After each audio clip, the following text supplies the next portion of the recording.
ایک ایسی کہانی ہے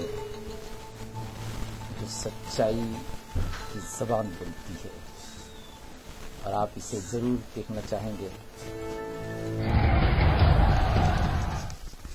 فاتح۔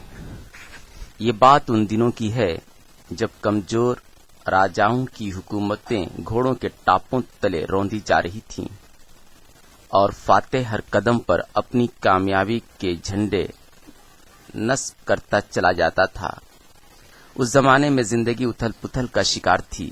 ایک آندھی آتی تھی اور تھم بھی نہیں پاتی تھی کہ دوسری آندھی شور شرابہ کرتے گاؤں قصبوں کو اجاڑتے اور سنسان بناتی چلی جاتی تھی۔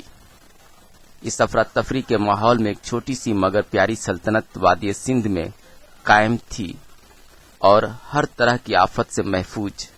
یہاں کے رہنے والوں نے سماجی، معاشی اور مذہبی سطح سے لے کر سائنسی سطح تک بے مثل ترقی کی تھی۔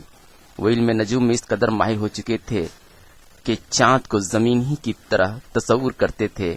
ان کا خیال تھا کہ چاند پر پانی وافر مقدار میں جامد حالت میں موجود ہے۔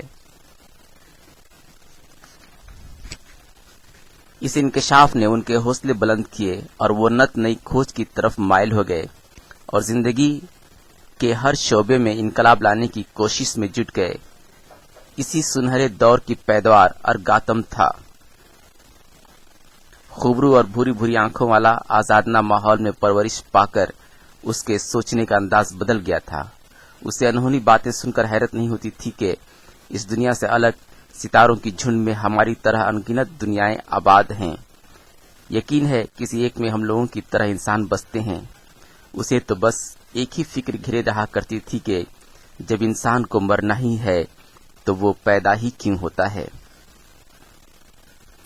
اسے زندگی اور موت کا فاصلہ اتنا کم نظر آتا تھا کہ کبھی کبھی اس پر غشی چھا جاتی۔ اس کی اس فکر نے سماج میں ایک نئے باب کا اضافہ کیا۔ زندگی کیا ہے اور کیوں ہے؟ ایک چبوترے پر کچھ اپنی ہی طرح کے لوگوں کے درمیان بیٹھ کر ارگاتم نے ان سوالوں پر روزانہ بحث و مباحثہ کا سلسلہ شروع کر دیا۔ زندگی کی حقیقت سے آشنا ہونے کا تجسس لیے لوگ اس کے اطراف میں اکٹھا ہونے لگے اور اس کے ہم خیال بننے لگے۔ وہ لوگوں کے درمیان اپنے فکری نتیجوں کو پیش کرتا۔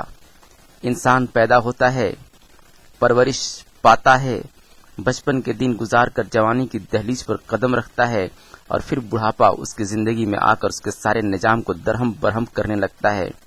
اس کی جسمانی پریشانیاں بڑھنے لگتی ہیں جنہیں وہ جھیلتے جھیلتے آخر ایک دن مر جاتا ہے۔ ہم دکھی ہوتے ہیں کہ اسے یہ دنیا چھوڑنا ہی تھا تو وہ پیدا ہی کیوں ہوا؟ آدمی کیوں اس دنیا میں آ کر زندگی جھیلتا ہے؟ کیا اس وجہ سے کہ وہ درختوں کے پھلوں کو کھائے، کھیتوں میں نکلے ہوئے اناجوں کو ابال کر اپنا پیٹ بھرے، یا پھر اپنی طاقت کے بل بوتے پر کمزوروں پر ظلم ڈھائے اور اپنے آپ کو آقا کہلوائے، یا اپنی مخالف جنس کے پہلو میں پڑا رہے؟ اگر پیدا ہونے کا مقصد صرف یہی ہے تو پھر جانوروں میں اور انسانوں میں کیا فرق ہے؟ یہی کہ انسان کھانے کے لیے ہاتھوں کا سہارا لیتا ہے اور جانور اپنے منہ کا۔ یقیناً ہمارے پیدا ہونے کا مقصد نہیں ہے۔ پھر کیا ہو سکتا ہے؟ کسی نے حقیقت جاننے کی کوشش کی۔ ارگاتم بھی یہاں آ کر اٹک سک گیا۔ اس کی سوچ کا پرندہ پھڑپھڑانے لگا۔ زندگی اپنی معنوی حقیقت اجاگر کرنے سے قاصر ہو گئی اور خود اس کی اپنی زندگی بے مقصد نظر آنے لگی۔ اس مقام پر پہنچ کر وہ تلملا سا گیا۔ اسے خبر تو تھی کہ اس کائنات کو بنانے والی کوئی طاقت ہے، مگر اسے یہ علم نہیں تھا کہ زندگی کو سکون و راحت بخشنے والا نظام یعنی روح بھی موجود ہوتی ہے۔ انگنت سی نامعلوم چیزیں معلوم ہونے کے لیے خود اس کی ذات میں تڑپ رہی تھیں اور وہ بے چین ہو رہا تھا۔ اسی دوران اس کی زندگی میں خوبصورت سی لڑکی نیرسا نام کی من لانے لگی، جو اس تھنکر کو ایک نئی روشنی سے آشنا کرنا چاہتی تھی۔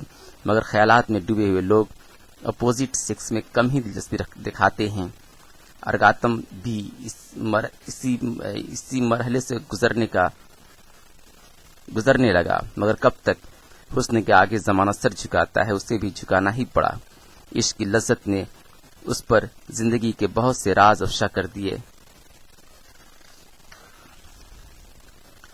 اس کے نظریے بدلنے لگے اور تجربات میں اضافہ ہونے لگا۔ یوں زندگی اس کی کسوٹی پر پرکھی جانے لگی۔ وقت گزرنے لگا اور اس کے ہم خیالوں میں اضافہ بھی ہوتا رہا اور ریرسا اسے زندگی کا جام پلاتی رہی۔ پھر ایک دن بڑے وثوق کے ساتھ اسی چبوترے پر حاضر ہوا. وہاں بڑی گہما گہمی تھی. وہ مجمع کے سامنے مسکراتے ہوئے اپنا تجربات بیان کرنے لگا. زندگی صرف محبت کرنے کے لیے وجود میں آتی ہے. جس انسان نے ایک دوسرے انسان سے محبت کی، دراصل اس نے زندگی گزار لی. جس نے نفرت و عداوت کی بھٹی کو اپنی الفت کی مینا سے سرد کیا، اس نے زندگی کو حاصل کیا. جس نے دوسروں کے دکھوں اور غموں میں آ کر خوشی حاصل کی، وہ زندگی کی لذت سے آشنا ہوا. حقیقتاً محبت ہی وہ عظیم شے ہے جس سے ہر جنگ جیتی جا سکتی ہے. وہ ہنوز تقریر کر رہا تھا، کسی اثنا میں ایک طوفان اٹھا، دھول اڑاتا ہوا گھوڑوں کے ٹاپوں تلے زمین کو روندتا ہوا. ہنگامہ اٹھ کھڑا ہوا اور گاتم اور اس کی جماعت اس افراتفری کا شکار ہو گئی. چیخیں بلند ہونے لگیں، تلوار، نیزے اور تمنچے قہر برسانے لگے، اور دیکھتے ہی دیکھتے یہ چھوٹی سی خوبصورت ریاست قبرستان میں بدل گئی کہ فاتح کے سامنے زندگی ایک جنگ ہے جسے وہ ہر قدم پر جیت لینا جانتا ہے، خیر و شر سے بے نیاز.